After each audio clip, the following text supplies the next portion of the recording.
नमस्कार साथियों, फिर से आपका स्वागत है। दोस्तों, आज हम आपको ऐसी सच्ची घटना बताने जा रहे हैं जिसको आप सुनोगे तो आप भी दंग रह जाओगे। ये घटना पूरी है आसाम की। आसाम में एक जगह पड़ती है डिब्रूगढ़, और डिब्रूगढ़ जिले में ही एक तहसील है बवरुआ, और बवरुआ में गांव पड़ता है लाहौन।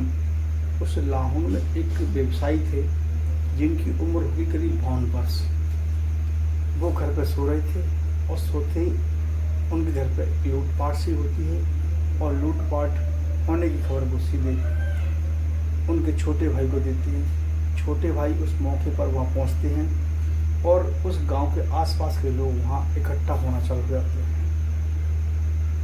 बताते हैं कि वो घर का मुखिया था, उसके साथ में हाथापाई हुई थी और हाथापाई में उनकी जान चली जाती है। उन्हीं में से कोई व्यक्ति पुलिस को इन्फॉर्म कर देता है, फ़ोन कर देते हैं, तो पुलिस वहाँ पर मौके पर पहुँचती है। पुलिस को बताया जाता है कि यहाँ पर डकैत आए थे, यहाँ डकैती डाली गई थी जिसमें हमारे घर का सोना, कुछ पैसे और उस लड़ाई झगड़े में जो घर के मुखिया होते हैं जिनका नाम होता है साल उत्तम गोगोई, उसमें इनकी जान चली जाती है। पुलिस कहती ठीक है, अच्छी बात है, आप जो कहानी बता रहे हो। तो पुलिस के वो गले नहीं उतरती कि क्योंकि उनके जो भाई ने डेड बॉडी देखी तो कान पर चोट के निशान, चाकू के निशान थे, ब्लड हल्का सा बह रहा था, और वो डकैती की वहाँ बात कह रहे थे।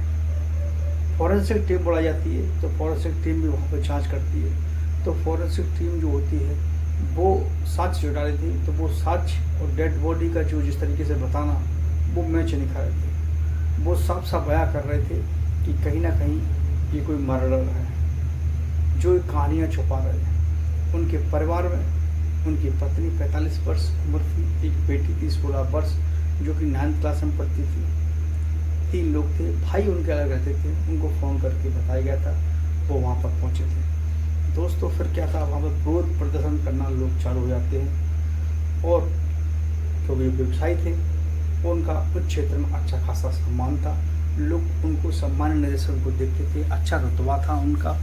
तो लोग रोडों पर आ जाते हैं और धरना प्रदर्शन करना चालू कर देते हैं, विरोध करना चालू कर देते हैं। तो वहाँ के जो एसएसपी होते राकेश गोगोई, उसको इसकी कमान दी जाती है इस केस की जांच पड़ताल करने के लिए। वो अपनी टीम को गठित करते हैं, उधर उनकी डेड बॉडी को उठाते हैं और डेड बॉडी को ले जाते सीधे पोस्टमार्टम हाउस के लिए पहुंचाते हैं। उधर वहाँ उनकी टीम जांच पड़ताल चालू कर देती है। तो जब फॉरेंसिक टीम को उस साक्ष्य जुटाते समय उनको ये शक हुआ, उनके भाई को भी शक हुआ, तो पुलिस कहीं ना कहीं उन लोगों को पकड़ना चालू करती है जो उनके नज़दीक थे, यानी कि परिवार में उनकी पत्नी थी, बेटी थी। उनसे भी पूछताछ की जाती है, तो यही बात कहते हैं कि यहाँ डकैती करी थी, वो यहाँ डकैत आए थे, इनसे लड़ाई झगड़ा नोकझोंक होती है, उसमें इनकी जान चली। दोस्तों, ये पहली बार आप अगर वीडियो पर आए हो तो वीडियो को लाइक जरूर करना और चैनल को सब्सक्राइब करना बिल्कुल ना भूलिएगा। ये यहाँ तक होती है। अब पुलिस उन दोनों को पकड़ के थाने ले जाती है, थोड़ा सख्ती से पेश दोनों को आती है, तो दोनों टूट जाते हैं। तो टूट जाते वो महिला कहती है कि हाँ, हमने ये पूरी कहानी, हमने और हमारी बेटी ने मिलकर कहानी को करीब 6 महीने पहले से ही बना रहे थे इनको रास्ते से हटाने के लिए। और इसमें कौन कौन शामिल है वो बताते हैं। हमारी इस बेटी की 16 साल की उम्र थी, उसका 21 साल का उसका बॉयफ्रेंड था जिसका नाम था दीप ज्योति, उसकी उम्र थी 21 वर्ष।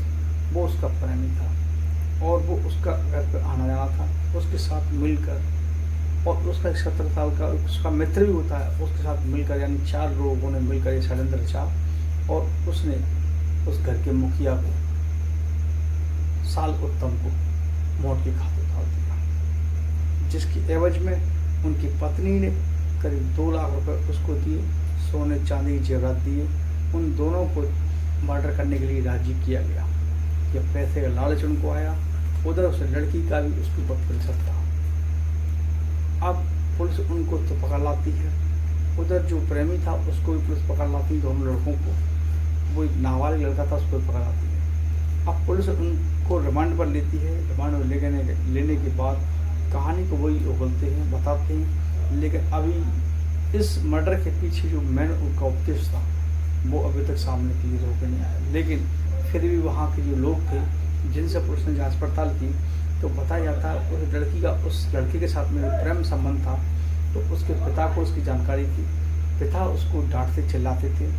इधर माँ का भी कहीं कोई ऐसा बाहरी कोई प्रेमी था जिस वजह से पिता को शक होने लगा था उन माँ और बेटी पर, क्योंकि वो अपने धंधे पानी में लगे रहते थे, लेकिन यहाँ पीछे से ये क्या गुफ आती थी। तो ये शक के आधार पर पुलिस अपने अभी जांच पड़ताल कर रही है। इसका अभी खुलासा नहीं कर रही है कि किस वजह से इन व्यवसायी का मर्डर किया गया।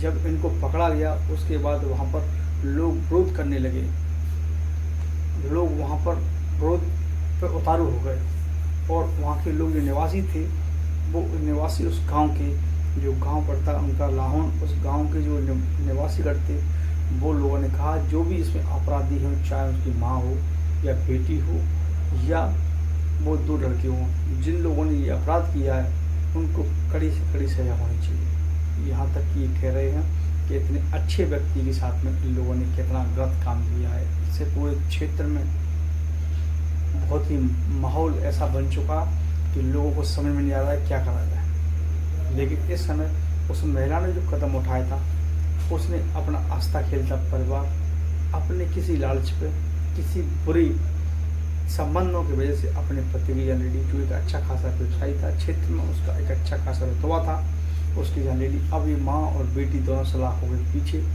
जेल काटने की उसमें बढ़िया घर में वो रह रहे थे, अच्छा खासा आलीशान उनका मकान था, उसको छोड़कर अब जेल की सलाखों के पीछे रहेंगे।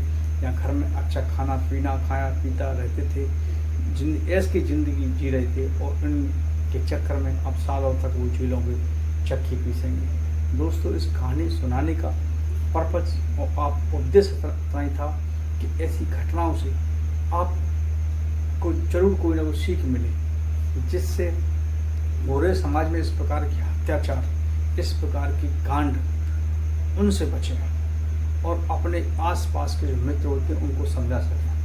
दोस्तों, आपको हमारा वीडियो अच्छा लगा हो तो इसको जरूर शेयर करना और पहली बार आप चैनल पे आए हो तो उसको सब्सक्राइब करके आवाज़ जाना। दोस्तों, कल फिर मिलते हैं एक नई स्टोरी और नई कहानी के साथ में।